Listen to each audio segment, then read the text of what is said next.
Advertising is a recommendation from someone you don't trust. That is a quote from one of my favorite authors on the topic, Doc Searls. But today I'm joined by a special guest, Brendan Eich, who is the founder of the Brave browser. And he's going to be talking to us today about advertising on the web. And apparently my eyeballs are going to be worth something again. So Brendan, take it away.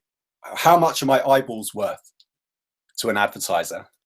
That's a very good question. If you take 72 billion US dollars spent last year on digital advertising in the US, and you do the math on maybe, what, 250 million Americans who are of age to receive ads, it comes out to be a lot, but most of that money is wasted, and you don't get any of it anyway. You just get the ads. Right. So in a way, when we're online, and we should also bear in mind the context in which we're speaking, we're coming to you from the World Crypto Network, and this is a YouTube channel that has somehow subsisted for 4 years unfinanced, except for occasional fundraising that we do with Bitcoin and Indiegogo and such. So we have managed to kind of make this work, but naturally the style of content that we do on this network doesn't lend itself to advertising. So for YouTube, it just doesn't work.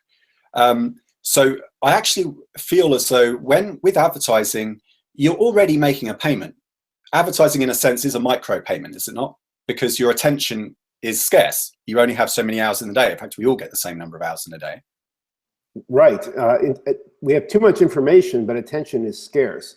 People sometimes talk about things as commodities, which to me, in a strict sense, is pork bellies or sweet like crude oil. It's substitutable, fungible. There's a deep market. You can get a spot price on it. Your attention is not like that, but unfortunately, a lot of information, including ads, are quite common, and people become blind to them. So if you take that 72 billion and divide it by 250 million, I think you get something like $284 per person spent on advertising. That's the gross spend. But as I say, none of that reaches you. Nobody's paying you to see ads. And too little of it reaches the publishers, who ultimately depend on it if they give up some of their space on their websites for ads. They're getting less and less year by year. A lot of the money is getting sucked out into the middle of the big ad tech ecosystem that places ads, and some amount of it's going to fraud. An estimate we saw was 16 billion for this year. It's a projection for the current year. How much of that as a percentage of the overall market do you think the fraud accounts for? So 16 billion out of 72 billion is a lot, right? It's almost a quarter. That's significant. And that's just an estimate. No one really knows. There are businesses, I have friends at whiteops.com. They are trying to help reduce ad fraud. They started telling publishers, you're not getting paid enough because of fraud, and we will help you. And then they've managed to convince some of the advertisers who put money into the system that they're also wasting their money. One of the ironies here, and this is an old maxim in advertising, it's attributed to a man named Jude Wanamaker, who ran department stores in Philadelphia 100 years ago. It's called Wanamaker's Dilemma. It goes, half of my ad budget is wasted. I just don't know which half. Now, that was true in newspaper era of Wanamaker's day, but on the internet, you would hope it would get more precise, but it's actually worse. A lot of ads are not viewable. There are bots that are committing fraud, pretending to be people watching ads to get payment out of the ad system. And there are just ads that don't show up. Yeah, and that's so actually when the book, The Intention Economy, I'll put a link in the description below. There's already some good reading for you down there. You can research some of this stuff. I mentioned Doc Searls at the top of the show. One of the things he mentions in The Intention Economy is that when advertising, before the internet came along, an advert on television on broadcasting medium would cost a lot of money. So it sent an honest signal to the market that this company must be worth something. They must have a product of good value, because how are they going to recover the cost of having this very scarce ad space on this one-to-many broadcasting mechanism? But when the internet came along, and I'd like you to talk a little bit about that backstory, that cheapened the ad model. Now everyone can do advertising. You don't have to go to an ad agency and hire a creative, someone with a liberal arts degree, to sort of come up with a creative, cleverer way of tricking consumers into looking at your product down the street anymore. You can just churn these things out for next to nothing. That's right. So is the signal worth as much as it used to be? Does it communicate something to the consumer the way that you used to? I think there was a primal mistake. The original sin of the internet was taking the sort of ink on paper ad model from Jude Wanamaker's era, which involved newspapers mainly giving up some of their space, doing a real contract with someone they knew, a brand, a department store, something that was buying the ad space to put an ad, and getting honest ads through, coupons even, discounts to users. That changed. With television, as you say, it was still one to a great many. There were few channels in the US and the UK. You had a good media owner revenue share. The television channel got 85% of the revenue. The agency may have gotten 15%. And this is the gross revenue that's put in by the advertiser who's trying to drive sales for some brand, some service, some good. And then we went to the internet. And on the internet, there are, over 1 billion websites now. Nobody knows how many really, and billions of web pages. And there's no way that most publishers can take their ad space out to a few good brands and get enough revenue from those brands. They can't even get the attention of the brands unless they're really big websites. So a system, an ecosystem of intermediaries evolved, starting in the 90s.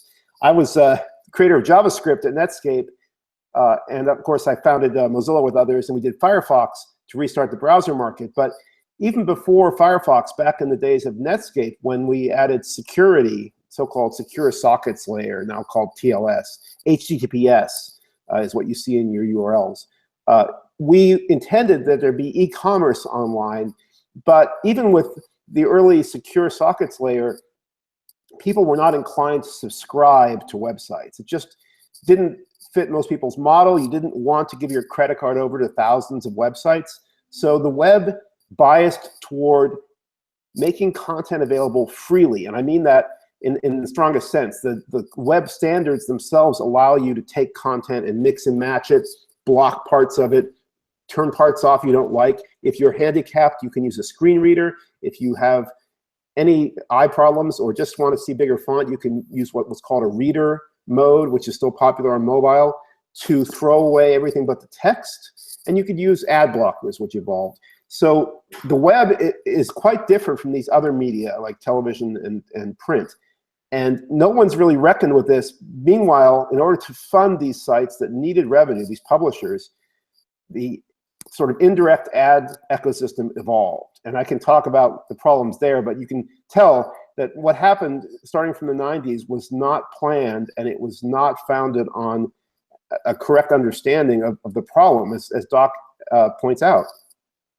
Yeah, I think you've articulated that really well. And to say that you had a front seat during this era would be putting it mildly. You were on stage, you were probably one of the lead actors in this. And I want to also provide a little bit of context from the description below. There is a good article on called Google's Big Break, and this will tell you the story of how the AdSense and the organic searches actually came from a guy called Bill Gross at Idea Lab, and this was something that they copied on GoTo.com, and then Google basically were desperate for a monetization strategy. They had to find a way, and they defaulted to advertising.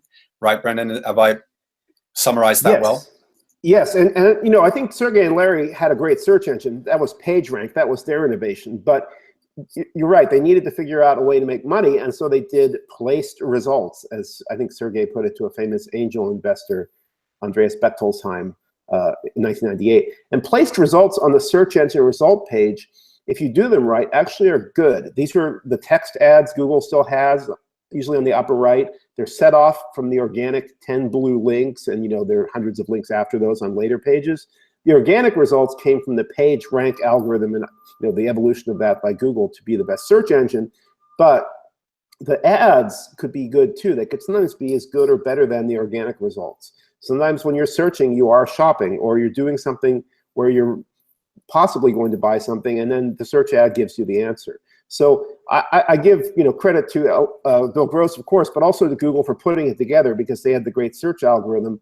And search is a very hot source of user intent signals. So it's a great opportunity, if you do it with the right light touch, with text ads, to do a little advertising that can work for users. And I think if you look at Google 12 years ago, they were doing it really well. If you look at them now, the search result page has got the big card and the widgets and the YouTube, and they're starting to cannibalize, I think, what was really great about Google back in the day. Well, that's great. And so I will draw everyone's attention to the fact that I am using the Brave browser for all the screen sharing for today's visuals.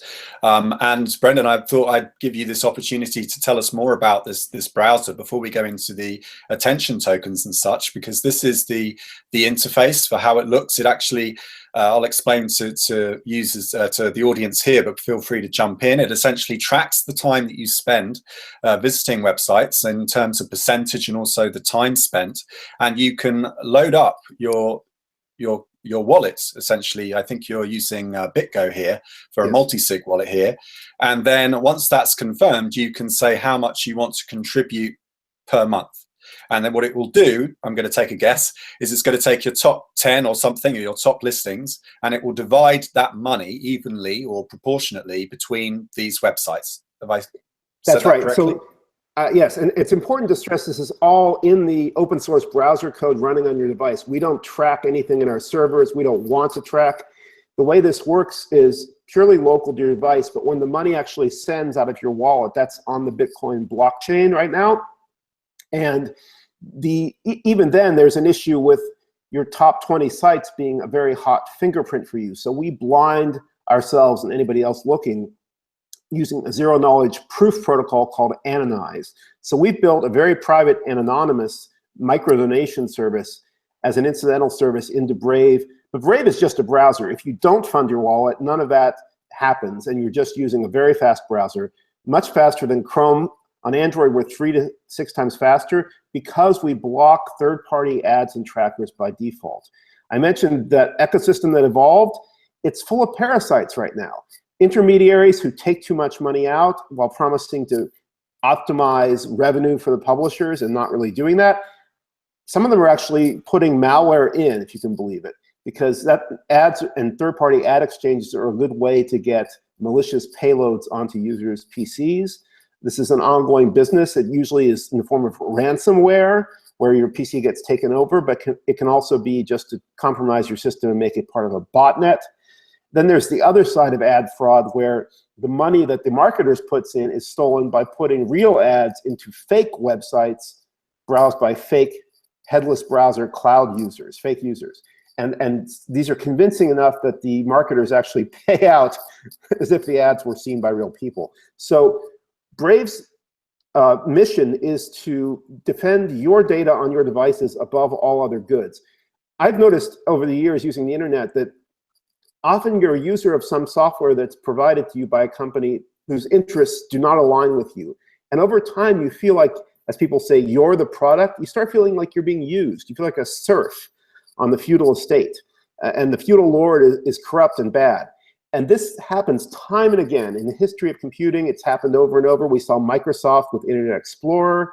Some people aren't too happy now with the Google Apple, smartphone duopoly. They make very shiny devices, but they kind of own you, especially Google, more than Apple. And Facebook is also a power in this space. So Brave is trying to give you, the little person, your own data platform by protecting your data on your device. And the first consequence is the Brave browser is a lot faster than other browsers. We just build in ad blocking and tracking protection from the word go, and we test it so that it works, because a lot of ad blocking extensions step on each other or get kicked out by their host browser or get treated poorly, and they don't always work right. It's a challenge to do ad blocking and keep the sites all working well, get around the sort of anti-ad blocker dialogues that you see on some sites. Brave does this as a part of our continuous integration and engineering. And we do fingerprinting protection. We're trying to turn that on by default, but you can turn that on if you click on the line. I'll let you show that.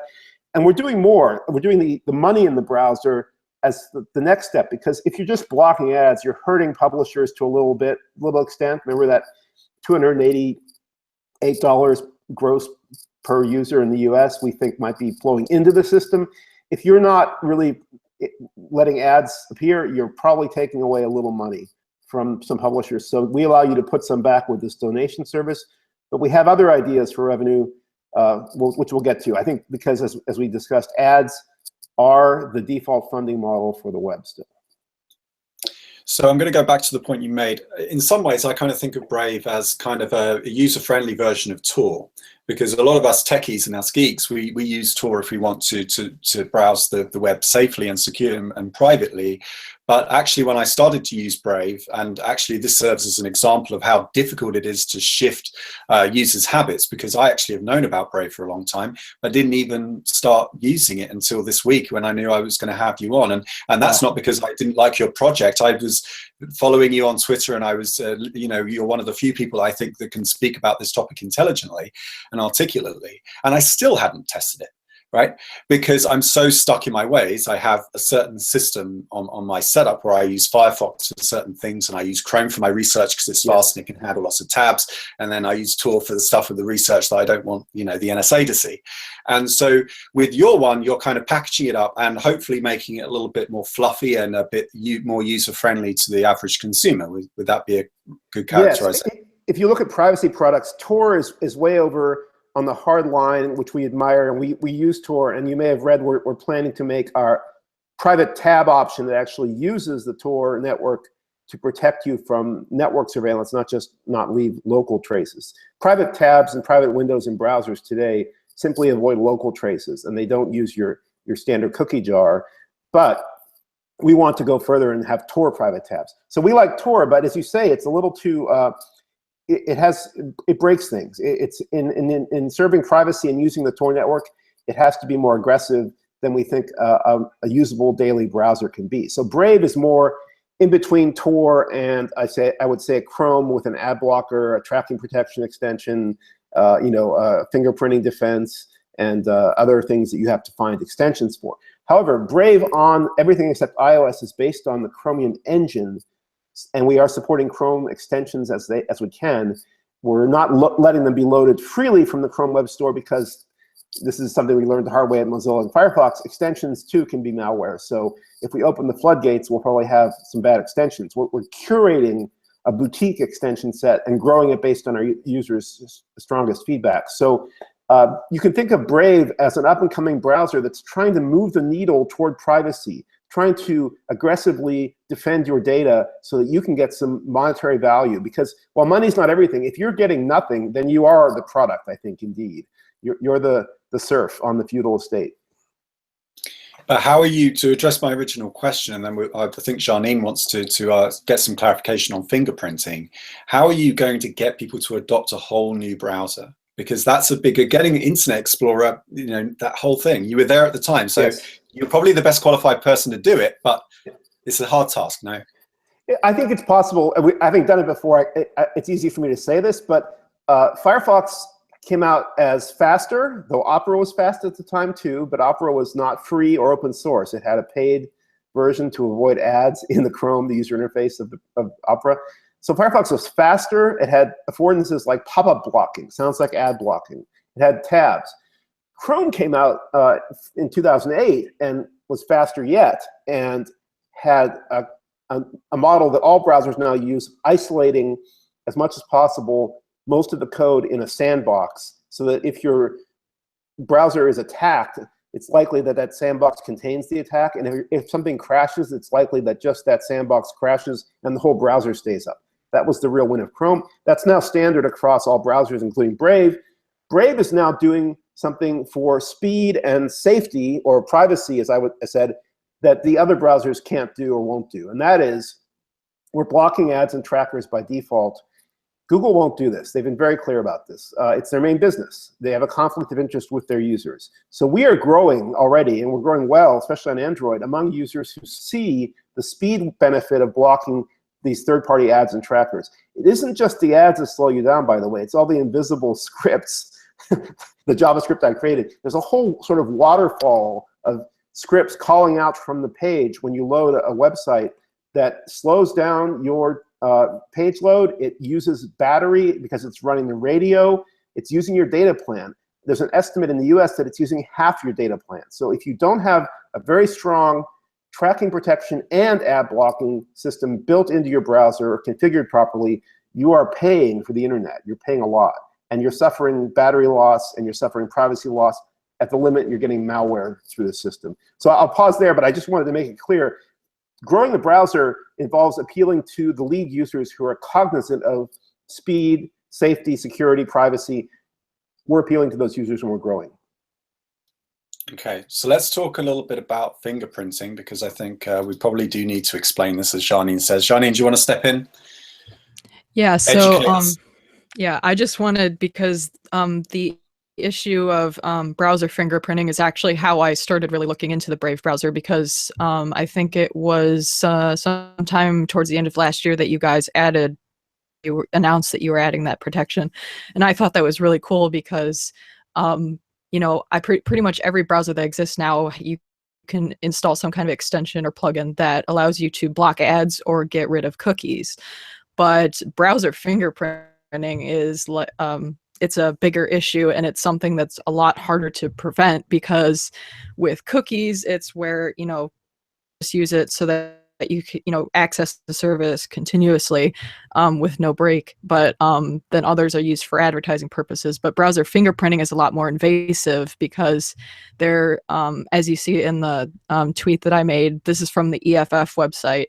And browser fingerprinting is where they actually, to a website, they look at what operating system you're using, what version of the operating system you may be using, also what kind of device you're using. So it's something that can be used to identify you a lot. It's a lot more specific than if they were to just track you using cookies, because they're actually tracing, it's part of your user agent ID. So I thought that was a really cool feature of the browser. We also take things like your local time zone as well. So like if your system clock is set to a certain thing, and there are websites that you can go to. amiunique.org, for example, is a website where it will tell you how different your browser is compared to the general population on the web. So how much you blend in. And Brendan, I think you might have some words on it. Yeah, yeah, just quickly, if you want to test how much information this browser fingerprinting can get, you can go to that website that was in that tweet. It's called panopticlick.org, I believe. It'll actually tell you, they'll do a browser fingerprint of, you know, whatever device you're using, and then it'll tell you how much information these kinds of sites that do the browser fingerprinting can be getting. Right, it's called panopticlick.eff.org. And Yan Zhu, Bcrypt on Twitter, developed our fingerprinting protection and is still working with EFF, where she is an EFF fellow. So you probably heard of her.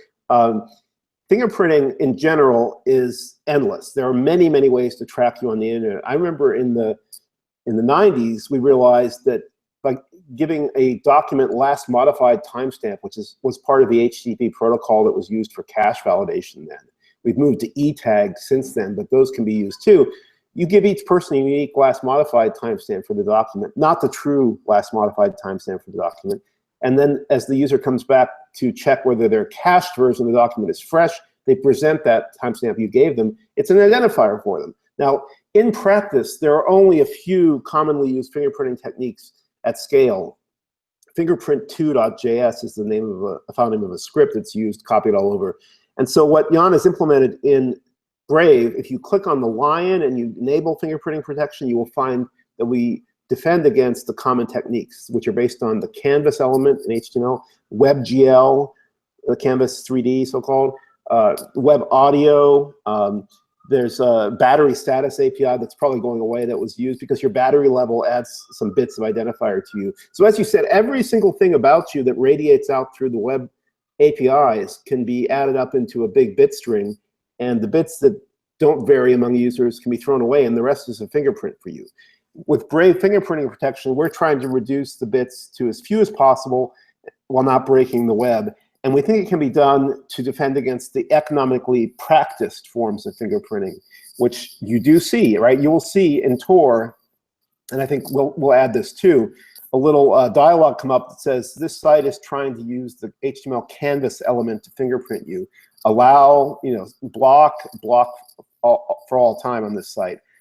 That's a great feature of Tor that we have been studying, and we can easily add it. What we have not yet done is turn on fingerprinting protection by default. So you have to click on the lion or use your settings, your shields menu on the laptop or desktop. But fingerprinting is something other extensions don't take on. We also, you mentioned cookies, block all third-party cookies.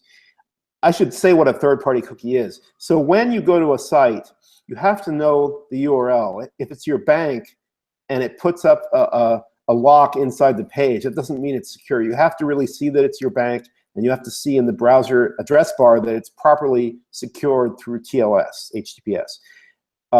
That first-party status is important, and it's possible to trick users with phishing and so on, but let's assume you get that right. The third party is not the first party. It's the invisible trackers and the embedded elements that come from a different domain, different business sometimes. It could be that they come from a different domain, but they're part of the same publisher. They're like an edge cache or a separate domain shard. But if they're completely unrelated, if they're an advertising partner or a partner of a partner, and they're putting script on your page or setting a cookie, they are not the same domain, not the same business at all. Now, what happened with cookies was an instructive story. When 1993, Mark Andreessen posted a famous message to the WWE talk list, I think, saying, hey, let's add images to HTML. And he and Eric Bean had already done it in Mosaic. I think they had the code done.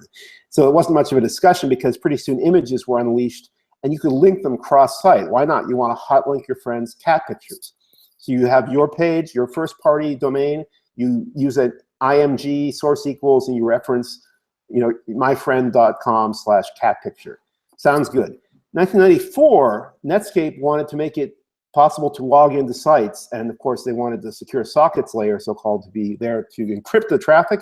So they realized if you use HTTP alone, the protocol is stateless. So if you go back in your browser, restart your browser, close your window and reopen it, you're gonna have to log in every single time. Lou Montulli created the cookie, which is a little bit of storage indexed by the domain name, to hold some authentication credentials that could be fresh enough to reuse without having to log in again. But just in the conjunction of images that load cross-site and cookies, third-party tracking was embedded, because every request, not just for the page, but for the image, carries a cookie and can have a new cookie sent back by the server. And so you could put an image from a tracker site in two different publisher pages. It could be a one-by-one image, so-called pixel, and it could keep track of, there's a cookie I saw from the first site, or if I didn't see one, I create a random number for the user. Now I know that user. You go to the second site, you load the image from its site. The request is indexed using that site into the cookie database in your browser. You get the cookie back saying they went to the first site. Now they know you went to the second site. Tracking was invented. And now, JavaScript, my bad child of 1995. In 1996, I made the script tag possible to load remote code from any site, script source equals, just like images. And now you can do tracking with scripts. You don't even need that pixel. Though in the ad tech world, they still talk about pixels when they mean scripts. It's kind of funny. So we block third-party cookies, and we have this, and then we do that by default. Unlike fingerprinting protection, we're trying to turn on with some machine learning to handle exceptions where we don't want to break, like Google spreadsheets. With cookies, we just block third-party cookies. They've become too much of a tracker and too little of anything else that's defensible. So we block them by default. Very rarely you'll see a site that this breaks. It shouldn't, but you can click on the lion. And we're working with sites to fix this, and we're trying to make the web more private. So we're going to stand our ground on this one. Well, that's great. Well, look, I want to segue into the basic attention token. But before I do, I just had a quick question as to your funding model, like how you're getting financed, and how do we know that we can trust you, for example? How do we know that Brave Browser is doing all the things they say they're doing?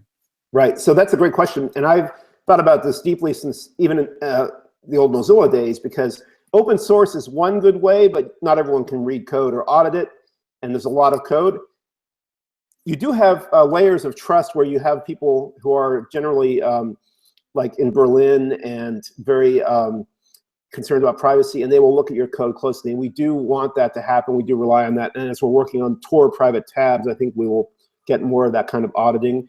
We will also get auditing by commercial partners who want to know they can trust our code. So open source is just good. It's, I would say, necessary, but not sufficient for trust. it allows you to not only verify the code, but on some systems like Debian Linux, I think they're working on verified builds. So you know that the binary you're running came from an exact vintage of source. Very important in my view. Otherwise, it could be backdoored, even through a compiler level attack, as Ken Thompson said in his Turing Award lecture in 1984. So open source is one necessary but not sufficient step. I think the other thing that's important to do, and this is true of anything you consume as a person buying goods and services, how do you trust them?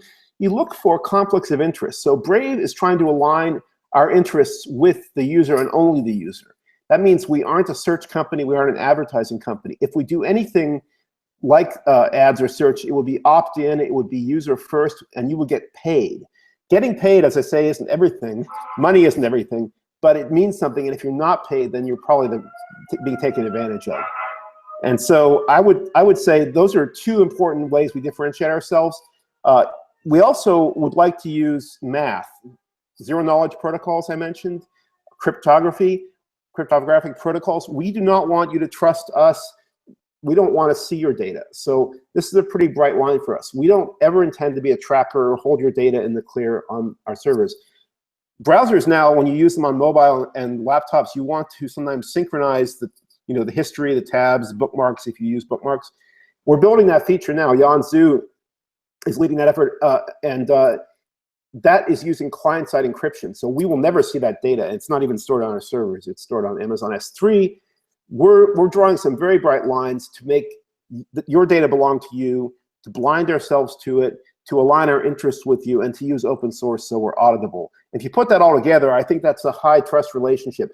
If we disserve our users in any way, we should go out of business. I'll just stop there. But at the moment, you've taken seed capital. You're on crunchbase.com as having received money from some well-known venture capital firms. Is that right? We have taken some venture capital, and we have, I think, far-seeing investors who are not pushing us to do anything untoward. I would like to do what Cory Doctorow calls Ulysses Pact. You know, the Odysseus in the Odyssey had his men lash him to the mast, and they all put wax in their ears so they wouldn't hear the siren. But Ulysses wanted to hear the siren song, but he knew he couldn't be trusted, so he got tied to the mast. We would like to tie ourselves to the mast. One of the ways we do it, like I mentioned, is blind ourselves to your data by not storing it in the clear on any servers we control, by using zero-knowledge proof protocols, by using cryptography. And the far-seeing investors aren't really bugging us about this. If we're going to succeed, it's by sort of upending the current model where everybody, including the bigs like Google, but a lot of middle players you've never heard of, is tracking you. And that data is being used not only for malware, it could be used for spying or mass surveillance. There's just a big bias in networks toward the big dominant players and the sort of remoras that suck on the side of those sharks. And they all get their position of power, and then they just sit on it. Sometimes they abuse it to perpetuate themselves. We would like to turn each user into a network power, because the internet protocol is peer-to-peer. We have fantastic supercomputers in our pockets now. Why can't we balance the system better and make users get a fair deal? Okay, great. Well, one of the things that usually makes us suspicious on this channel is any ICO. And I'm just going to start with that straight off the bat. But we chose to have you on because I like you. I like your tweets. I think, as I say, you speak very articulate about it. So I'm definitely going to give this the benefit of the doubt. And I have taken a perusal through the white paper for something that you call the basic attention token. Is that right? That's right. And I want to understand this. So you have this triad here of a user, advertiser, and a publisher. I think we understand that. And what you're saying to us, where you're communicating with this white paper here, is you're saying that we should, as users, we should be paid to look at ads. Now, I used to work in the film industry. I used to do post-production, and you may know that the marketing side of the film industry is the most profitable arm of that industry because of something that they call the long tail, right? If your film goes on to become a classic like Blade Runner, it doesn't matter if it didn't hit the box office on the first release. What matters is all the obsessive fans that write petitions to get it re-released on Blu-ray and have it edited with a director's cut. So I used to work in that branch of the film industry. I used to work a lot on stills, for example. The unit stills in the background. And if this film went on to become a cult classic later on, the marketing department of that film industry would have something they could just pull out and just make a lot of money. So the famous case study is E.T. in 1982, I think, or 83, yes. summer. 82. 82. And the one I just mentioned, the Ridley Scott film, Blade Runner. Okay, Blade Runner, nobody turned up because 1982 was not a particularly nice time to be alive. I was only 2 years old at the time. I was in the theater. E.T. was E.T. was a feel-good film. It aired every Christmas on most television networks. And it was very, very popular. But today, if you want to go out and buy E.T. on Blu-ray, I challenge you to find like a really good distribution, like one with good extras. And you may probably be able to find it on Blu-ray somewhere, but it's not exactly selling off. And that's because the summer blockbuster was very easy to imitate. And Spielberg gets the credit with Jaws initially, really, paving the way in Star Wars and those kinds of films. But what really happened was Blade Runner became the long-run success because the internet brought together these kind of people that were very obsessive. Now, in the marketing departments that I used to work at, the idea, I think if you'd said to some of the people, the bosses that I had to work with, the managers, the idea that you're proposing of paying people to look at adverts, I think they'd look at you aghast. So can you explain to us how this ICO token purports to work? Because I need some clarification on, well, firstly, is this ICO token in any way being used to raise money for Brave? Or is this just simply something that you have for an internal economy in the Brave browser in the relationship between the publishers and the advertisers?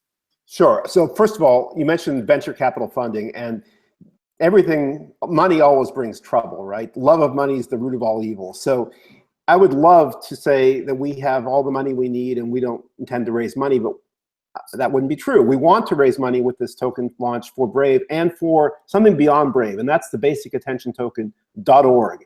I think it would be a trade group among multiple apps. Brave would be the first, but we already have interest from other possible partners who want to join this new token-based ecosystem. And so this is a bigger idea than Brave. We're just the pioneers. And the funding would go not only to Brave, but to the new trade group, because some of the research and development has to be for Brave to prototype this. Some of it should be among the members of this group to standardize it and to do further R&D to make sure that it works. So what am I talking about It's a token on Ethereum. As you say, there have been a number of them. Some of them have launched on a very thin white paper and no code at all, no product at all. If you scroll down in our paper, people can see there's a fabulous picture from Luma Partners called a Lumascape that shows the current ad ecosystem. And there it is. It looks like a Mad Magazine fold-in. It looks absolutely insane. And that's what I meant by this evolved, opportunistic ecosystem that's full of fraud and middlemen who take out too much money. And there's too many touch points where you don't know who's cheating you or putting malware into your ad exchange. We want to basically get rid of everything in the middle here and put the user. So if you choose, and again, opt-in is important, there shouldn't be any tracking by default in any basic attention token, I'll say BAT from now on. Any BAT-enabled app should not be participating in the system. Otherwise, there'll be horrible arbitrage and Gresham's law problems. So we're trying to lift the clean parts of the system into a new world. That means the advertisers, the content creators and publishers, including not just big website owners, but YouTube account holders, and put the user in the middle instead of all those middle players. How would that work? Why are we doing a token? Well, as I say, we're doing it partly to raise funds. I think that's a valid reason. But there's another principled reason, and that is the user has been excluded from the economics in the current system. That picture, that Luma Partners picture, when I tweeted it, someone called a friend's at name and said, hey, they've made a picture of your toilet fire because that friend works in ad tech. The user is left out of the economics, which isn't just a trivial oversight. It means that your eyeballs, your attention, your dopamine, your precious brain is being taken as a cost-free good, and you're being taken advantage of. And when that happens, it creates what economists call a negative externality. You go get an ad blocker, and now you're lost to the system. They're not going to get you anywhere just because of one bad ad that really pissed you off. That negative externality has been ignored for too long, but now, since iOS 9, I think, adopted ad blocking as an app install model with content blockers, now everyone's aware that ad blocking is here to stay. It is growing linearly. There's a chart showing how it's 600 million globally. It is poised to grow very large in the US on mobile, in my opinion.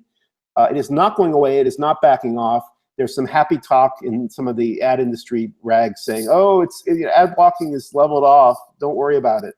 Not so. And for some sites, ad blocking means they've lost 30% of their audience. Now, 30% out of 100% leaves 70%, and 30 into 70 is 43%.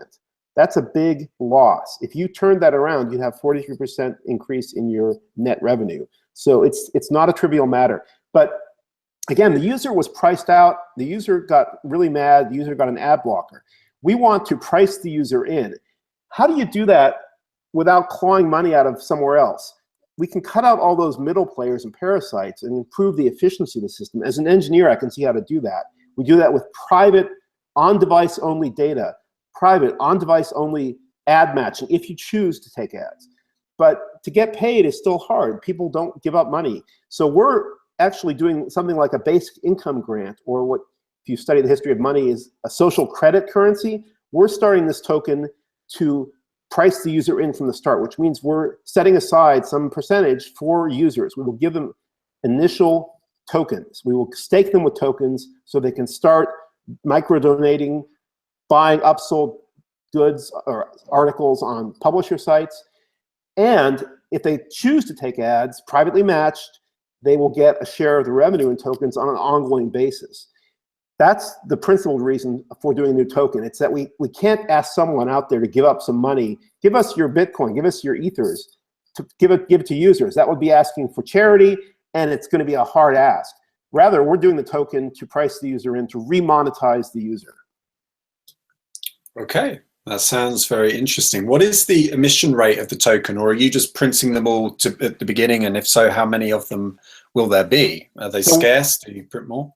As you may have noticed, Ethereum has been volatile recently, so we haven't finalized those numbers, but we have numbers in mind and we're working on it.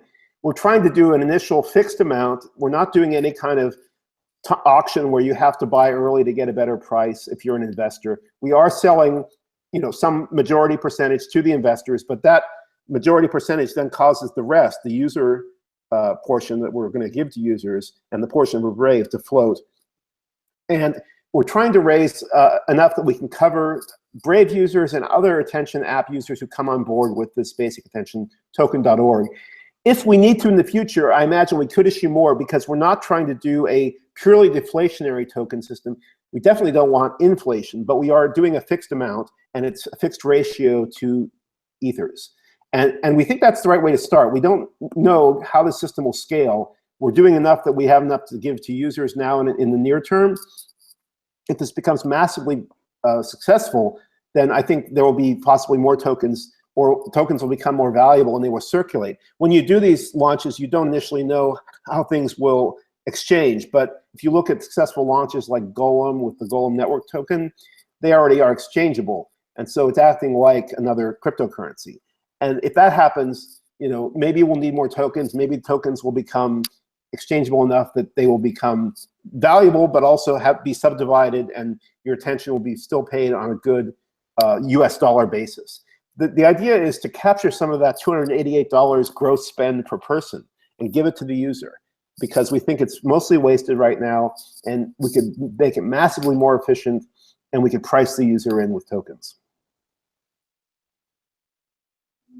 I also want to quote the Clue Train manifesto. It said, markets are conversations. That fundamentally is what it is. And viewers and long-term viewers of our channel will probably remember a project that I did a couple of years ago called ProTip, which was a very modest project. It was just something that I did with a friend of mine called Leo and Tom as well, where a little browser extension you could put in Chrome. It would automatically detect your any Bitcoin address on the web page. It would time how much time you spent on that page, and then at the end of the week, it would just distribute some coins out. And what we were trying to do with this project, apart from bootstrap this channel, was to try and combat this mess that I'm showing you on the screen right here, which is a little diagram. Maybe Janine can quickly just talk us through this diagram. This is your graphic.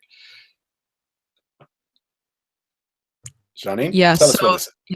So the graphic is by Nikki Case. She's very good at making these animated interactive graphics for a bunch of different topics. And this one I noticed because I was looking at tweets by Tristan Harris, who is doing the time well spent project to do with digital advertising and designing social ethics and software design. And he tweeted this out by Nikki Case, and it's is that if you go onto the actual, because there's a link that goes to the actual web page where the graphic is, you started off it yeah, when you click to start. So what it's meant to show is that because clickbait journalism gets a lot more social reach, it ends up getting more ad money, getting more funding, and so you have this feedback loop where all the advertising money is going to clickbait journalism, and then less is going to thoughtful journalism, which may not be getting as much ad money because they don't expect it to get as much social reach. And so I thought it was a really clever way of illustrating that. Oh, that's fantastic. I hadn't seen that. You know, I hate picking on, well, actually, I don't hate picking on them, but I will try to pick on multiple parties fairly. Facebook and Google are tech companies, and they have that lovely tech company multiple in their public stock share price. Media companies don't get that, but that means that they are engagement engines, especially Facebook, which means, as you say, clickbait pays. It doesn't matter about durable attention or quality, it matters about getting engagement. And that's a conflict, again, with the user's interests. So one of the things that I think we would like to do with the basic attention token, and maybe perhaps more evolved forms of attention exchanges based on it, because it's basic after all. Maybe there's a premium attention model that uses smart contracts to attest to your long-term reading. There's a paper recently that has better attention metrics, and they're quite complex. We're using a very simple one. I think it was shown in our microdonation screen earlier. It's like Chartbeats. It's visited time and visit count, and there's a threshold, like 1 visit and 5 seconds of time, and you can change these. That's the basic attention metric model. But I can imagine premium models that value durable, quality, long reads over clickbait, and that's something that's an area of research and development interest for us and for this new organization we hope to fund. But the wider point I'm trying to make here is that the markets, the Clue Trade Manifesto was not wrong when it said that markets are conversations, right? And what the internet did was it basically allowed people to come together no matter where they were. They were no longer bound by geographical borders. Yeah, and it allowed existence to emerge without a stable spatial referent, right? To be a little bit poetic about it. And what I found with this show, I'm a big fan also of Amanda Palmer. I don't know if you've had the pleasure of reading her book on the art of asking, but Amanda Palmer is a musician. She comes from the alternative side of music. She's found it very difficult to get, record labels. I'm also part of the Mycelia project here in the UK, which is also trying to get musicians funded. I'm a journalist. That's kind of where we're coming from on this channel. And what we're finding is actually there are a small proportion of our followers who will fund us to the point where they will actually pay for the free riders, right? And I don't use the word parasite intentionally because as an artist, as Amanda says, I don't want to stop anyone getting access to the work that I do. I don't want to put a paywall down, and I don't want to stop people, but I also don't want to track them. And I don't particularly like using YouTube. I use it because at the moment it's the de facto go-to. But as we'll hear from Shannon in a bit, we're experimenting with things like IPFS with reverse proxies, putting them into web pages, having the video come up using a reverse proxy in a web page. So as far as the user is concerned, it's like YouTube. They're seeing it, but actually it's being served via an IPFS node, which is similar to, for those of you who don't know, IPFS is the interplanetary file system, named because the internet was supposed to be the intergalactic file system. And it's great because it like BitTorrent, except it's got read-write privileges. It doesn't quite use end-to-end encryption yet, but I believe that's on the way. And essentially, it's content addressable, which means that you don't have, a top-level domain like suchandsuch.com, worldcrypto.net, but you would have a hash that represents that file. And as such, another user can come along, address that content in the address bar with its hash, and then can pin locally, start hosting a copy of that content themselves from their own computer. And I really like this because that, for me, is part of the conversation that Amanda Palmer talks about. If you like my show, I don't want to limit you to giving me money. in exchange for my labor. I'd like for you to give you the option to host my show as well. If you've got some spare hard drive space, we've got a couple of people, for example, that work in the data center business that watch our show and have frequently seeded our show, some of our better, more popular shows on BitTorrent so people can download them. And this is all CC, BY content. So I'm more than happy for people to take this show and to upload it as long as you give attribution. I'm happy for you to do that. So I'm am I thinking too far out of the box, Brendan? I mean, is this... Not at all, not at all. By the way, I'm talking to Juan about IPFS. We already have WebTorrent, thanks to Faraz, its creator, integrated into Brave on laptops. I don't know if that's known, but you can handle magnet URLs. You can handle .torrent suffixes in the upcoming release of Brave 0.14.2. So we have WebTorrent and we're looking at IPFS. I think the future of the internet is going to be decentralization and federation in a usable way, which is tricky. But why should we all have to go to YouTube? I'm totally with you on that. And as you say, money isn't everything, and it shouldn't be the ticket to enter. It's not fair to people who don't have enough of it, and it over-advantages people who are rich. So we think there should be a fair share, and there should be sort of social credit. You should get tokens just for your having suffered with ads up till now. That's your initial share. And then you should get tokens if you choose to view ads. You can use tokens to buy premium content. And there should be a token economy that expresses the value of your attention. It doesn't let it be degraded because it's assumed to be zero-priced, cost-free good. So I'm with you on this. I think I haven't read Amanda's book, but I'm aware of her work. And I think part of this decentralization movement has to include ways for creators of all scale and ambition to fund themselves. That's very important. But with this basic attention token, am I to understand that this is just for the advertisers to pay people to watch infomercials? Because at the moment, I don't want to be derogatory in the term infomercial, but I will because I hate advertising. But at the moment, there are ways that people on low income can go to certain websites, Turks, so-called mechanical Turks, yes, and they can just sit there and do menial tasks. And one of those menial tasks is looking at ads, believe it or not. And yes, the faucet industry in Bitcoin, right? There are so many Bitcoin faucets all over the web that will bundle as much ads and malware onto the page as they can, and then give you some, 400 Satoshis or whatever accumulating over. Right. So, I mean, I hope I'm going to guess the answer is no, but is this similar to what the basic attention token is going to become, or can we actually use it to pay for content outside of the Bitcoin payment channel that you've said? Well, no, we expect it will be exchangeable, and we like to not only stake users with some tokens up front, we don't require them to take ads at all. That's opt-in. And we would avoid fraud in part by limiting the rate of ads to what humans can actually engage with. Also, we don't think ads have to be these annoying things that live side by side with the first party publisher content and compete with it in some ways for your attention. If you're doing a long read of some deep journalism, the ads shouldn't even be there. So we see massive evidence of over advertising. I think Chase, JP Morgan announced that they had a campaign on 400,000 sites. They reduced it to 5,000 sites, and they made the same return on investment. That's just one bit of evidence that it's just massively over advertised. And the real answer here may be something more like getting you the right sort of discount, or that the idea that you actually like and you do want to buy, or maybe it's something that you don't buy, it's a charity that you didn't know about.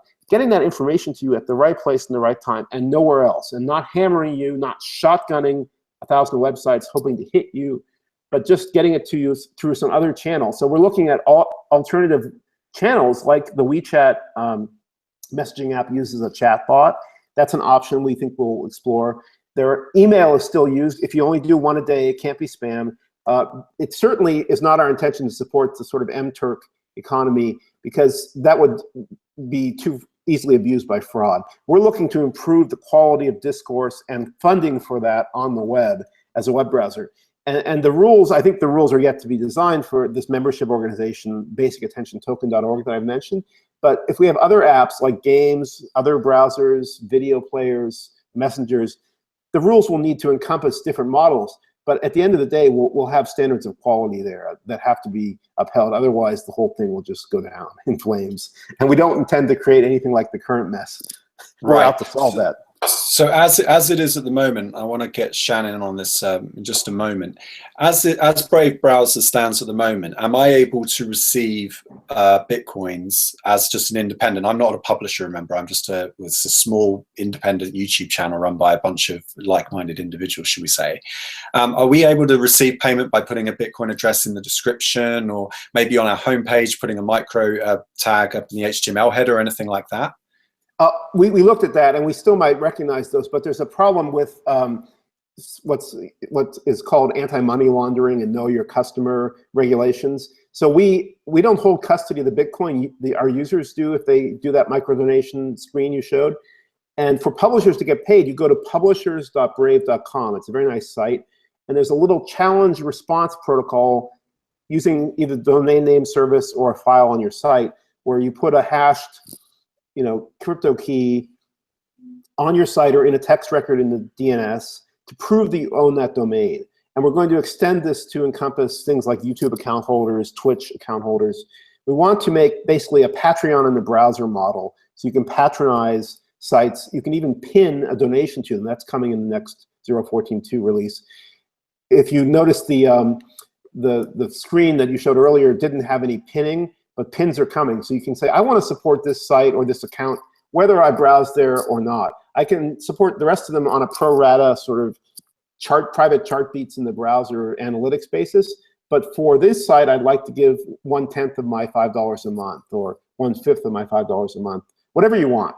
And that is coming. So publishers.brave.com is the way you would onboard to get paid. And we've already paid out. We've got over 300 publishers verified or in the process of being verified there. And we're already sending out money. We don't bother people until there's something like $10 US. I'm not sure, but you can come and get it at any time. And the minimum quantum that's expressed through the zero knowledge protocol is 10 cents US. Okay, so it's not quite peer-to-peer then, is it? Because now we didn't wait for the holy grail of I would say Zcash or ZK snarks in state channels on Ethereum. We built a centralized but open source reconciliation system. Now it's browser based and it uses Bitcoin, so there's no tracking of your individual donations on the Bitcoin blockchain. We use only this private centralized but open source ledger, and we use the zero knowledge proof protocol to blind ourselves to which sites you're supporting. That's how we start. It's like I use the metaphor of the space program. If you tried to build the Apollo moon rocket in 1959, it would blow up for sure. So they built the Mercury, Redstone suborbital rocket, and they built previous rockets that did blow up, and they got first animals and then people to go up and come down in a parabolic orbit. Then they built Atlas and they went around the Earth. John Glenn, and then they went to Gemini to dock spacecraft, and you had to do that to get to the moon, and they went to the moon. We will get to the moon, which is, I think, decentralized, zero-knowledge proofs on the blockchain, small-scale transactions without high fees, no way to trace you or fingerprint you from your sites you're supporting. But we can't build that moon rocket this year, so we built the Brave Ledger. And that's important. I think we have a very pragmatic approach. We're principled. We're trying to use math to be unable to do wrong. We're trying to align our interests with our users. But we also want to have users and grow and be part of the conversation, be in the market as an option to people. And that means not waiting for utopia. Yeah, I agree. I think you're being a pragmatist essentially, and you're working with the tools that you have available to you right now, and that you're working within the limitations of those tools. We've had a couple of questions from the chat box, not so much questions. So one person is asking, how well does Brave work with VPNs? Is it just as any other browser would? Yes, and we actually use a VPN. They gave us a little free service. They're private internet access, I think owned by London Trust Media. They're very clean reputation because they're premium only. You pay for them, so you're not the product. They're not scraping or logging. And they gave us a little free gratis service to blind ourselves to your IP address when you opt into this microdonation service. So not only do we use zero knowledge proofs, we use a VPN so we don't see your IP address. And I recommend London Trust Media's private internet access. I think their Twitter account is by VPN service. I also met some folks from Tunnel Bear recently. They seem good, the Tunnel Bear on Twitter. There are a lot of VPNs out there. There are some really shady ones who sprang into business last week because, as you know, in the States, the ISPs, the big ISPs, Comcast, Verizon, AT&T, are now suspected of wanting to be Google and spy on your traffic. So everyone's saying, get a VPN that will solve your problem. And so there are some shady VPNs I can't recommend. And you have to be careful because a VPN is really just a proxy through which your traffic tunnels, and it exits on some other ISP's internet. And you don't know what that other ISP might be doing. So it's not a silver bullet. But we like private internet access, and you can use it with Brave, and we use it inside Brave for this microdonation service for the Brave ledger. Yeah, I mean, as Swift on Security has said on Twitter, a VPN is just some guy with a VPS with his logs turned on, and you have no idea, you have no way of knowing. So I'm just going to remind. Yeah, go ahead. Sorry. That's why we're also keen on the idea that Jan is pursuing of Tor private tabs, because the Tor network is already there. It's already set up, and there's a Tor foundation to help support the relay nodes. And we'd like to make Tor private tabs be the thing that people can use if they don't want to pay for a VPN, because again, you shouldn't have to afford a VPN. Great. Okay, and because it was brought up in the chat, Luca is saying a couple of things. I mean, one, I don't want to pay for content. I mean, this comes up every time we talk about this discussion. Every single time we have a donation, we do a little fundraise to fund a trip so that we can all be together. We have the same thing of like, I'm donating. I don't want to pay for content on the internet. I've got some news for you. You already do. You just don't realize it. You're paying in ways that you don't understand. Okay, so this is somebody said ProTip is better than Brave. Okay, so first of all, this was what I created with Leo a couple of years ago. It still works. There's like 500 people using it. I haven't really been big on promoting it just because at the moment with network fees being so high, it sort of is a bit laggy, and I'm waiting for Lightning Network and payment channels. But we do have a developer who's patching it periodically, and you can see, you've got your subscriptions where you can pay people, similar to the pinning concept. But yeah, this idea, I want people to copy this. This was open source for a reason. I wanted people to take the idea and run with it, because I'm not rich and I can't afford, I don't have VCs, and I can't fund, this kind of initiative forever. But what I wanted to do was just put something out there into the world by way of, posturing and say, right, I want this to exist. Can somebody please make this so that I can get on with what I really want to do, which is make videos and make journalistic content and so on. Yeah, so that's ProTip, and people can still use it. You can still download it. The network fees right now on Bitcoin are a little bit choppy, and so sometimes it does take a long time for you. Some people were saying it takes 12 hours for a transaction to go through, but the way that at the moment the transactions are all bundled up together in a week, as long as you've got a single input coming in, and so for example, if you're using an exchange to deposit into your ProTip wallet, then yes, you might find that clogs up because you've got a lot of TX data. You've got a lot of unspent transaction outputs that take up a lot of space. 20 hours recently. I mean, the block size is a problem. And you and I met through a hangout the other year, and I admired ProTip, and it was one of the inspirations. But most users don't want to deal with Bitcoin. They never will, right? And Bitcoin, I think, is just going to be either too scary or too technical for a lot of users. So you have to give them something that is a front end they understand. And that's why for the second beta of our microdonation service, we're actually using Stripe as our payment partner. So you don't even need to use that Coinbase widget or already have Bitcoin. If you've tried to use our first beta, you'll see in the US there's a way to get US dollars into your wallet where it's held as Bitcoin using Coinbase's buy widget, but it's a little bit of a general widget, so it's a little bit of a scary user experience. With Stripe, we'll have lots of regions around the world covered, and you can just use your debit or credit card. And it came from our users. They said, I'm blocking ads. I'd like to give back to the sites that I'm sort of hurting a little bit. How about $5 a month? How about $10? We said, you pick the number. I know people who do 20, and we'll make it all anonymous. The other thing you mentioned besides the transactions is how private is Bitcoin? Without Lightning Network, without Zcash, you can't be sure. People have been able to reconstruct flows and wallet identities. And so I think it's just not enough to say use Bitcoin peer-to-peer. I'd love if that were the case, we would just have done that in Brave. We wouldn't have done any of this other stuff. Instead, we had to build the Brave Ledger. We had to do the VPN and the zero-knowledge proof protocol. And I think we'll keep iterating and trying to converge, as I say, on the moonshot that does give us decentralized anonymity with authenticity. Great. Well, okay. Well, this has been a long show because it's been such a fruitful discussion. I haven't even looped in our other guest, Shannon, yet. I want to get to him right after this. But that is basically, it's another link given to me by our producer, Janine, who said how to discussing a crypto token best practices. And basically, if you want to do a sanity check, on an ICO project, you need to ask some basic questions. How many funds did it raise? Did it have a well-reasoned white paper? Is it transparent? Does it have a testnet? Continuous distribution of coins, or is it fixed cap and then the market cap and then the founder ownership?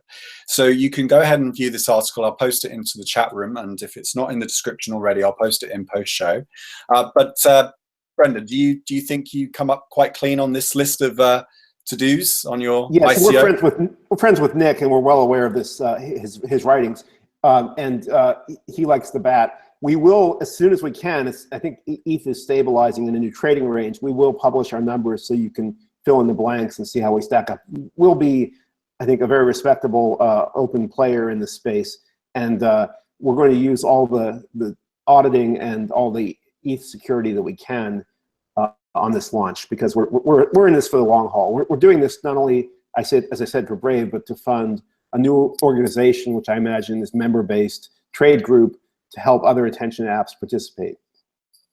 Great. Okay, Shannon, over to you, man. I'm sorry we've neglected you this whole time, but tell us about, because we're colleagues, Shannon and I are colleagues, and we're journalists in the space, and we've been collaborating for a while, and about 2,000 of you tuned into our show on IPFS and open source journalism, and Janine and I have been working on something called revision control journalism, which is a process where a journalist can use something like Git to do version control on their discovery, and then use that as a kind of a proof of, like, this is how the article came together, and here's all the pieces that went in, with something called contemporaneous timestamping.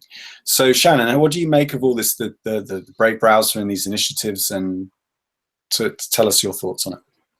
Well, first, thanks for having me on. It's a huge honor, and great meeting you as well, Brendan. It's been a really interesting discussion so far. A lot of things have gone through my head as I've been listening. And I think, well, I've been using Brave myself, and great job. I agree wholeheartedly that, you know, the future is in decentralization, anonymization, and yeah, and IPFS, you know, working as a content. I think I had a kind of a question about Brave or monetization of content. If there's a way to track, I mean, have someone paid for a specific piece of content, not just the publisher. I mean, it's really interesting because I come from a background of advertising. I've shot and produced international ad campaigns for IBM and Shell Oil and Microsoft. I lived in China for 7 years, got out of there. And so I really understand, you know, advertising. In fact, I really wish a couple of guys I work with from Ogilvy were watching this right now. Send them the link. Send them the link. Oh, absolutely. Yeah, they're gonna talk a lot about it. It's the similarity. It's, you know, the triangular sort of the three types of people involved: user, advertiser, publisher. On Vettage, which is a site that I created, it's decentralized journalism. So no more New York Times, no more CNN. People are getting paid for contributing content and collaborate. It's collaborative multimedia journalism. So you've got user, advertiser, and publisher, and Vettage has, I guess you call it subscriber. Yes. Or news consumer, and the other two would be the editor and the raw content contributor. And it's just, it seems like they're very similar kind of structure. It's just a matter of shifting those roles. So I don't know, I just... Yeah, I think there's something to it. First of all, 3 is kind of a magic number. You get beyond that in any economic relationship, and you're probably getting robbed by somebody. There's just too many people to trust. You have unknown parties or counterparties, or non-transparency. Also, the user for us is reader or subscriber. Content creators should be able to get paid. I have some thoughts here that this goes back to Project Xanadu, right? Ted Nelson wanted micro royalties woven into the substrate of the network. The internet protocol doesn't have that, and we really need it. And you mentioned content addressing, and it's an obvious good thing to pursue. IPFS is on our radar. What if we could check the provenance of news, which is sometimes even from the mainstream sources, you want to know where they got that from. Do some text forensics and check the provenance. Look through almost the Git history of it, as you say, and have that be not only a curated history, but sometimes you want to do it by collection or scraping or analysis, forensics, because you don't actually know who to trust. So you want to see, gee, is this very similar to that text over there? It's just like a minimum metric distance away. And that's where it really came from based on timestamps. So I'm totally with you on this. I think when we say decentralization should come, it doesn't mean everything decentralizes. Humans have evolved to form trust relationships in societies, and from the family on, you're not going to go away from that completely to a hard zero trust setting, because it has its own trade-offs and costs. But in the wide world that we're in now, we need more tools for sort of authenticating things based on their content, and then, as you say, supporting actually creators and editors or curators of that content. I guess I mean, if there can be a token created that doesn't involve advertising, I don't know, a content attention token, or so our attention token is not about ads. I should rush to say that, because we're staking users with it. It's about attention, and that means it can be the currency for premium products that you subscribe to. In Brave's model, ads that pay the user revenue share are opt-in. We will not foist them on you and turn them on. We know users are very unwilling to take them by default. We don't want to turn them on by default. So upselling or donating, as we do already with Bitcoin, that can be done with tokens. If the token succeeds, that will be a channel for rewarding content creators and editors and curators. So it's really about attention. And that's why I actually, when I got domain names, I got basicattentiontoken.org and attentiontoken.org. And I think in the long run, if there are premium models, and I use premium in the common sense that you're paying for content and there's no ads, then that can be transacted through the token too. So I'm totally open to talking to you. I'd love to talk to you more about Vettage after this show. Absolutely, I'd be honored. I have to say, Brendan, I'm actually very impressed. I was very skeptical when I first read the white paper before we did the show and I was researching it. And I was like, okay, how is this not a scam? Because people who know me know that I always assume my motto is everything's a scam until it's proven otherwise. But you have spoken about this so well. I'm almost persuaded. The reason I'm skeptical, partly I work for Bitfinex, I work for an exchange. I understand how markets work. I can see inside of the things. I know how Poloniex works. I know how those market makers move. So whenever an ICO token comes out, I know I can see who the whales are, because I'm a moderator, or used to be a moderator on Whalepool, which is a big channel full of traders, probably millions of dollars nets in there, that they go on a voice chat like gamers, kind of talking on, giving real-time kind of feedback. And a lot of people come onto that channel whenever there's a market event, whenever something happens. And a number of times, whether it's Factum or whether it's Ripple or whether it's any of these kind of more corporate-y coins, they tend to get used for pump and dumps, right? Yes. They tend to just, And so immediately when someone says ICO, I'm like, well, why not use Bitcoin? Something's wrong with it. And then I noticed you were using some kind of smart contract stuff. And then I'm looking at the white paper thinking, this is a blog post. Like it's not really a white paper. I mean, it wants to be a blog post, or it should perhaps be digested down into a series of blog posts. Did you read the appendix? Because we actually we had this scientific paper at first, and we realized it was too inaccessible, so we put all the science into the appendix. It reminded me a little bit of the Steam without the scammy elements of Steam, because I think a lot of us content producers felt betrayed by Steam, because what happened when that came out, we were all super excited. We thought it was a great idea. And I was particularly inspired by the notion that all of the content would be put on a blockchain, right? And they really meant it. Like at steam.com, every single character you write, sure enough, goes into an op return, a massive field of data. I have no idea how they're going to scale this.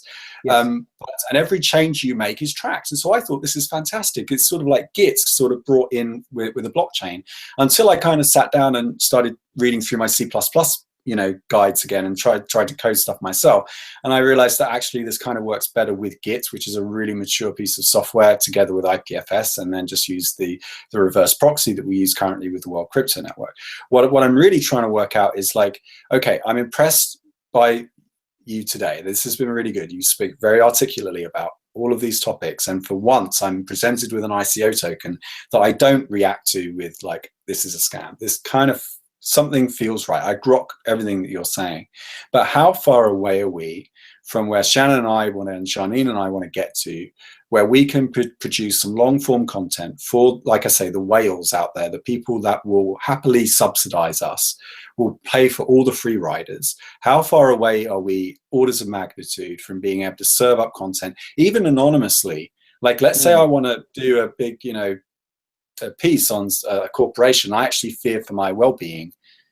Is there a way that I can do a kind of a secure drop and still be remunerated for that content? Yes, I mean, Jan Zhu has also worked on secure drop, by the way. So we have the right, I think, talent at Brave to help here. My view, again, as pragmatists, we want to get enough scale that we're part of the conversation, which means having a product in the market. So we're working on things like not only publishers who have domains that they own that people go to, but also account holders on YouTube or Twitch. But these are just the first steps. And it could tip over fast toward an IPFS future if that takes off, right? Nobody knew how things would shake out when Bitcoin started. Ethereum's now big time. I think the Enterprise Ethereum Association signified something here. I hope it doesn't get corrupted, but in some sense, that's part of success. And it's still a blockchain. We need smart contracts. We're using that for the BAT because that's where the tokens are happening. But if I look down the road, and it could be just a few short years, I can see, some next generation system that has better properties designed into it based on our learnings as we did this Mercury Atlas, Redstone Atlas, Gemini, Apollo space program. When we get to Mars, I think we will have a system where we will have micro royalties. We will have content provenance checkers. We will have, the web is good at text, and text is kind of immortal. I say always bet on JavaScript, but a friend turned that into always bet on text, and I think he's got the longer term argument down there. We really will have these things with good applications, affordances for average users to participate as creators as well as consumers. That's part of our mission. I think it could be just a few years away. I think this year will be important. If we have a good token launch, we get other apps on board, and we start to build not only the can't be evil math, the zero knowledge proofs, and the standards. We can push these into the web standards. We could turn advertising on its head because it's already going down. You can see this in all the fraud reports and the horrible viewability restatements from Facebook and others where, Google does this too. You find, oh wait, only half the audience saw the ad and the pay gets cut in half. The system is in dire shape. We need a better answer. So I think it's important, as we did with Firefox. Who knew, right? People said the browser market was dead. You can't go up against Internet Explorer. But we did it with Firefox. We reopened the market, and it changed the world for the better. I think it needs to be done again. It needs to be done in a way that aligns the user's interests in the long run with the user's tool vendors. And that's my ambition for Brave. We're not going to take over the world. We're going to be a tool of choice among smart users. We will therefore inform the standards. Just a few % of the market can tilt the market toward better standards. This is well known in economics. Nick Taleb's written about it recently. That's why you have only kosher salt, right? Because it doesn't make sense to have two kinds of salt. So we're going to make things better for everyone, even if we only have, 10% of the users of the web, Yeah, which would be a great day. That's really good. I mean, I guess the takeaway is, for me, is that the consumers are creators too. And I think we've created this lopsided economy on the internet, particularly with asymmetric subscriber lines, asymmetric being the key word there. Your upload limits are actually artificially limited. And that's partly because they want to give you more board. They want to get more board from the fiber optics. They want to give you more downstream. But there's an assumption that ISPs make, which is that you are passive as a consumer. You're just there to download. Yes. Right. And you're not really pushed or enabled by the technology to be a producer. But even curation is a form of creation, right? Even when you just curate and you just tweet out an article, that is a form in itself of creation. Yes. Right. Absolutely. So to some extent, yeah, you should see it on a spectrum. There is really no such thing as a free rider, because even if you've watched our show for 4 years and you've never paid, you have added a metric to our number of people that watch the show. You've added added value to this network. So okay, we've lost Brendan quickly, and I was trying to wrap up there. But Shannon, have you got any final thoughts? And we'll go to Janine after. Sorry, on mute there. Final thoughts. Yeah, it's such a new space, and it's never ceased to amaze me since I got started. Really, Vettage was inception in 2013. Bitcoin, watching it go up and crazy. The decentralization, Vettage was originally designed or envisioned to be blockchain based, using exclusively Bitcoin. I had a bit of a pivot to, kind of help build the bridge a little bit. I really agree with Brendan that we're on a bridge right now, and yeah, we're going to Mars. Thank you. I just thank you so much for asking that question about, how can someone concerned about exposing something that they might get, retaliation for, still be paid. This was a discussion I had also with not just my developer, but a former DEA country attaché that I interviewed for a screenplay in China. How did he pay his informants? Well, there's like a sort of so all these questions I think we're really closing in, and I'm just all the more optimistic, especially after today. Great. Janine, any thoughts while we're waiting for Brendan to come back? Well, my biggest thing is that it was mentioned during the discussion that, one of the biggest hurdles that Brave is going to have is that advertisers don't want to pay users. That's like a completely new thing that they would be doing. And so how are they going to overcome? I think there's a quote. I'm going to read it really quickly. Let's see, where is it? I think it was from the American Banker interview that Smart Set notes that ad blocking is here to stay, and you shouldn't mistreat the cohort that uses it. It's a growing cohort, and a lot of publishers are still, raging against the night. So I think that's definitely a concern. I also think another thing is that I think the bigger aspect that the publishers and the advertisers are going to have to overcome is because I think a big advertising industry is not just serving ads at people, but obviously collecting data on the people that are looking at the ads. And so if you have a browser that's not allowing them to have all of that private information of all the people that are getting the ads, I think they're going to react to that more strongly, because especially Google, that part of their business is collecting as much data on you as possible. So I think, beside the fact that they're building a model that you're going to be paying users to look at ads, I think it's a bigger deal that now you're not going to be getting the private data anymore. So that's going to be a very interesting part for me to watch how that plays out.